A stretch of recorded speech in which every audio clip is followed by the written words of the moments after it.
Section 2. A Game of Chess. The chair she sat in, like a burnished throne, glowed on the marble, where the glass held up by standards wrought with fruited vines, from which a golden cupidon peeped out. Another hid his eyes behind his wing, doubled the flames of a 7-branched candelabra, reflecting light upon the table as the glitter of her jewels rose to meet it. From satin cases poured in rich profusion. In vials of ivory and colored glass unstoppered lurked her strange synthetic perfumes.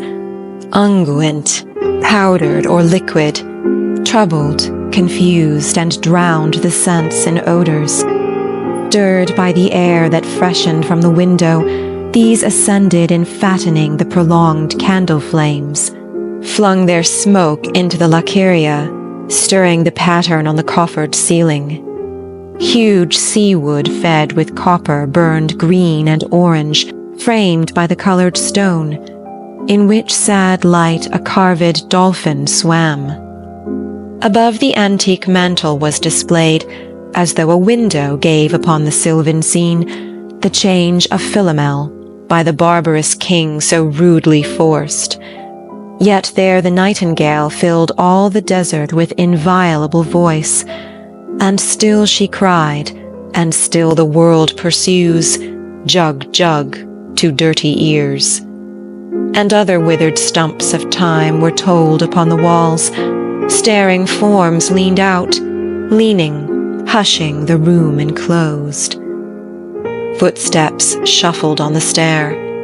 Under the firelight, under the brush, her hair spread out in fiery points, glowed into words, then would be savagely still. My nerves are bad tonight. Yes, bad. Stay with me. Speak to me. Why do you never speak? Speak. What are you thinking of? What thinking? What? I never know what you were thinking. Think. I think we are in Rat's Alley, where the dead men lost their bones. What is that noise? The wind under the door. What is that noise now? What is the wind doing? Nothing. Again, nothing. Do you know nothing? Do you see nothing? Do you remember nothing? I remember those are pearls that were his eyes. Are you alive or not? Is there nothing in your head? But, oh, that Shakespearean rag, it's so elegant, so intelligent. What shall I do now? What shall I do? I shall rush out as I am and walk the street with my hair down so. What shall we do tomorrow? What shall we ever do? The hot water at 10, and if it rains, a closed car at 4, and we shall play a game of chess, pressing lidless eyes and waiting for a knock upon the door. When Lil's husband got demobbed, I said, I didn't mince my words, I said to her myself, hurry up, please, it's time.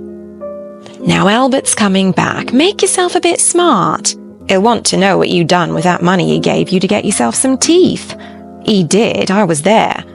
You have them all out, Lil, and get a nice set, he said. I swear I can't bear to look at you. And no more can't I said. And think of poor Albert. He's been in the army 4 years, he wants a good time. And if you don't give it him, there's others will, I said. Oh, is there? She said. Something of that, I said. Then I'll know who to thank, she said, and give me a straight look. Hurry up, please, it's time. If you don't like it, you can get on with it, I said. Others can pick and choose if you can't.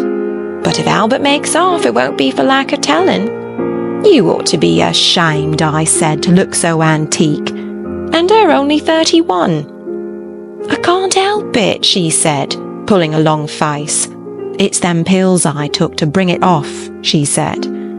She's had 5 already, and nearly died a young George. The chemist said it would be all right, but I've never been the same.